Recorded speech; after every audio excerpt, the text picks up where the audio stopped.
दोस्तों, आपके सामने 5 ऐसी कंपनी लेकर के आया हूँ जिसने ब्रेकआउट दे दिया है और एक लॉन्ग टर्म मूवमेंट के लिए तैयार हैं। At least 3 to 6 months they will continue their journey, ऐसा इनके चार्ट को देख कर के लग रहा है।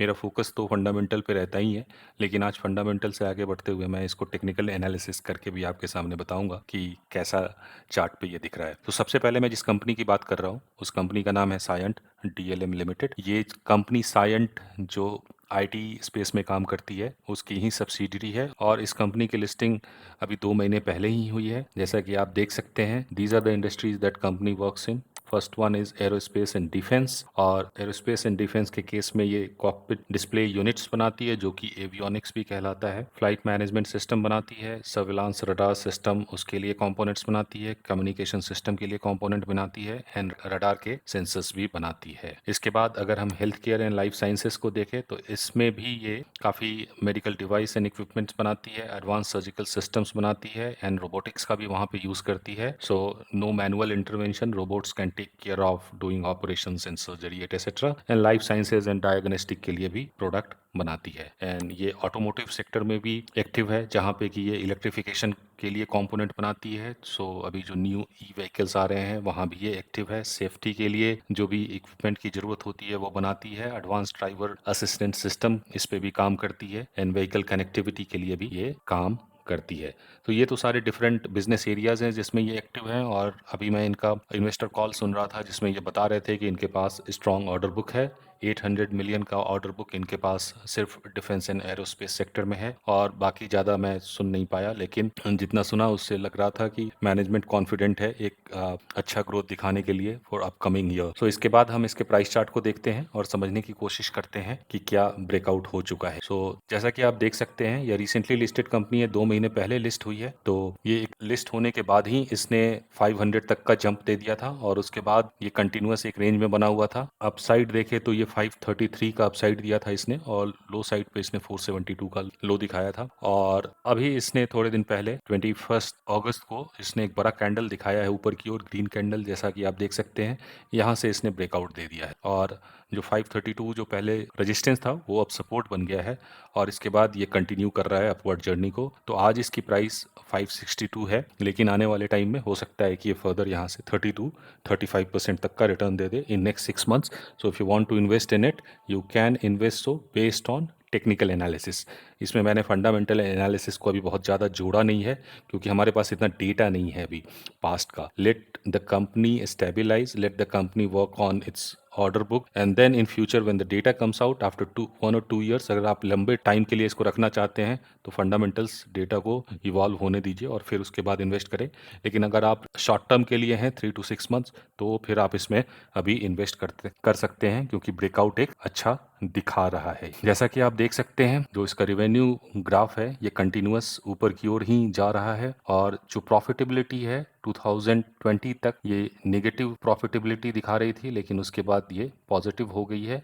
And year on year basis पे रेवेन्यू ग्रोथ 15% का है। नेट इनकम जो है लास्ट ईयर के कंपैरिजन में इस बार डाउन है, लेकिन इनकम 2022 में देखें तो ये प्रीवियस ईयर से 3 टाइम ज़्यादा बढ़ा था। तो एक ह्यूज ग्रोथ आया था, उसके बाद अभी स्टेबल हो रहा है, और इसके बाद फिर आने वाले टाइम में हो सकता है कि अच्छा खासा ग्रोथ दिखाए। बट जिस तरह का प्राइस चार्ट दिख रहा है, इससे लग रहा है कि इनके पास एक स्ट्रॉन्ग ऑर्डर बुक है। सो आप अपने रिस्क के हिसाब से इसमें इन्वेस्ट कर सकते हैं। Let's move on to the next company now. और इसके बाद जो नेक्स्ट कंपनी है वो है पेटीएम। जैसा कि आप देख सकते हैं, ये एक रेंज में ही फंसा हुआ था। इसका शेयर लोअर साइड पे 530 के आसपास सपोर्ट था, और अप साइड पे ये 880 के आसपास इसका एक रेजिस्टेंस था, जिसको इसने मल्टीपल टाइम ट्राई किया क्रॉस करने का। जैसा आप यहाँ देख सकते हैं, 872 टू 880 तक पिछली बार गया था, और इस बार फिर से इसने आज इसको क्रॉस करके 900 इंट्राडे में इसने हाई लगाया था 905 और 10 something, and then from there on it closed at 905 rupee. सो इसने 900 को आज क्रॉस कर दिया है, एंड हाईली लाइकली है कि अब इसके बाद ये यहाँ से ऊपर की ओर अपनी जर्नी स्टार्ट कर सकता है, अनलेस कोई बैड न्यूज़ आ जाए। So purely on the technical perspective, it's a trading call for me, not investment call. It's just a trading call. For next couple of months you can keep it and it can give you very good return. From the investment perspective, you have to check its revenue growth, so to say sales growth, because profitability अभी इन सारी companies में है नहीं, इसलिए ज़्यादा importance रखता है कि आप इसका रेवेन्यू ग्रोथ देखें। प्रॉफिटेबिलिटी स्टार्टअप के केस में आने में टाइम लगता है। तो चलिए ज़रा इसका रेवेन्यू चार्ट देख लेते हैं। पहले प्राइस चार्ट एक बार फिर देख ले। आज के दिन इसने 6% का अपसाइड दिखाया है, लास्ट 5 डेज में 5% का अपसाइड है, लास्ट 1 मंथ में 14% का अपसाइड है, लास्ट 6 मंथ्स में 46% का अपसाइड है, 1 ईयर में 18% का अपसाइड है। जैसा कि आप देख सकते हैं, प्रीवियस हाई था 895 का और आज इसने इसको क्रॉस कर दिया है। सो यहाँ से ये एक अच्छा खासा जंप दे सकता है, almost 30 to 35% over the period of next 3 to 5 months. हम एनुअली इसका रेवेन्यू ग्राफ देख लेते हैं, तो आप देख सकते हैं कि टिल 2021 ये फ्लैट था, बट उसके बाद इसमें काफ़ी अच्छी रेवेन्यू ग्रोथ दिख रही है। ईयर ऑन ईयर बेसिस पे ऑलमोस्ट 28 से ये जंप कर गया 2021 में टू 49, सो ऑलमोस्ट 90% का जंप था, एंड फ्रॉम 49 टू 79 तक का जंप दिखाया इसने। तो यहाँ भी 70-75% का जंप दिख रहा है। जैसा कि आप देख सकते हैं 60% से रेवेन्यू ग्रो कर गया है, और नेट इनकम में भी जो है वो 25% की बढ़ोतरी हुई है, और एबिटा में भी 31% तक का ग्रोथ दिख रहा है। सो ओवरऑल ग्रोथ पर्सपेक्टिव से देखें तो अच्छा कर रही है कंपनी, लेकिन अभी भी लॉस में है, और जब तक लॉस को प्रॉफिट में चेंज नहीं करती तब तक फंडामेंटल जो है वो क्वेश्चनेबल रहेंगे। आप टेक्निकल बेसिस पे प्ले करना चाहते हैं तो मुझे तो इसमें अभी कॉन्फिडेंस दिख रहा है कि ये यहाँ से 30% तक का जंप दे सकता है, तो वो आप कर सकते हैं। और दोस्तों, इसके बाद जिस कंपनी के बारे में मैं बात करने वाला हूँ उसका नाम है KPIT टेक्नोलॉजीज़ लिमिटेड। आप मेरे अदर वीडियोस में भी देख सकते हैं कि मैंने बहुत बार इसको रेकमेंड किया है। कहने की बात नहीं है कि फंडामेंटली ये काफ़ी स्ट्रॉन्ग कंपनी है, सॉफ्टवेयर बनाती है फॉर ऑटोमोटिव सेक्टर। सो उसके बारे में हम एनालिसिस बाकी काफ़ी सारे वीडियोस में कर चुके हैं। यहाँ पे मैं बस टेक्निकल एनालिसिस कर रहा हूँ। तो both from the trading perspective and from the investment perspective, you can take entry into it. Today if you see, it has given a long green candle upwards.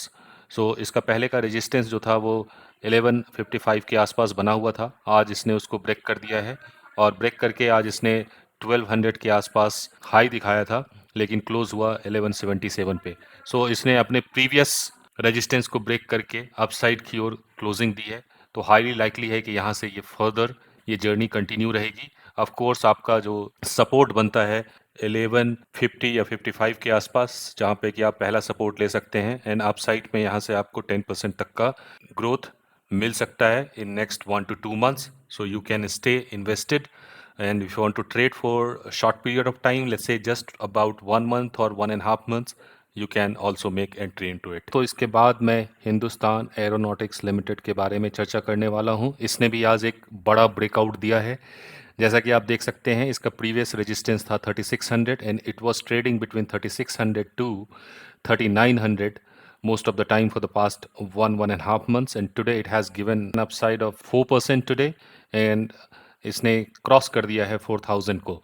सो 4000 जो था एक रेजिस्टेंस बना हुआ था, ये लेवल 3950 के आसपास, और आज इसने अपसाइड में एक बड़ा सा कैंडल बनाते हुए उसको ब्रेक कर दिया है, जिसका मतलब ये है कि आने वाले टाइम में ये जर्नी जारी रहेगी।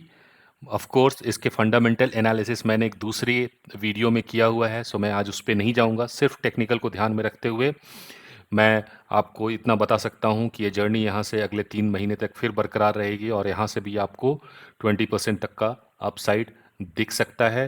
Both from the fundamental as well as from the short term trading perspective, it's the right time to make entry into it. Just wait for few corrections, maybe 5% or 3% correction. If it happens in next couple of days, try to take one entry into it and stay there for next 2 to 3 months. कोई दिक्कत नहीं है, अगर आप stuck भी हो जाते हो तो भी ये आपको एग्जिट करने का बहुत अच्छा मौका देगा, और बहुत जल्द देगा, with in a very short frame of time period, about 6 months कह सकते हैं, और आप एक अच्छे प्रॉफिट के साथ वहाँ से निकल पाओगे।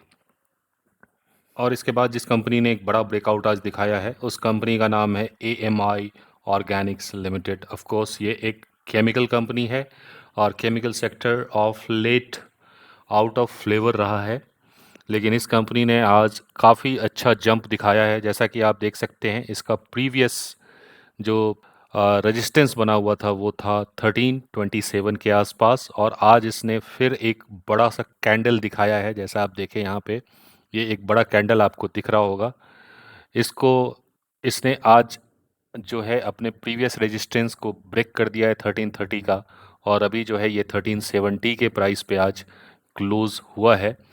तो आने वाले टाइम में ये जर्नी यहाँ से आगे की ओर कंटिन्यू हो सकती है, और शॉर्ट टर्म में भी या फिर लॉन्ग टर्म में भी।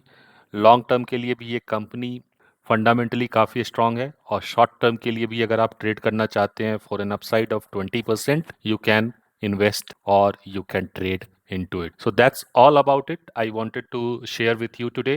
My focus today was more on the technical side of it. Of course, I have selected all the companies which are fundamentally strong. So even if you get stuck, you will be able to come out of it, maybe not in just 2 months, but over the period of 1 year, you will make decent profit out of it.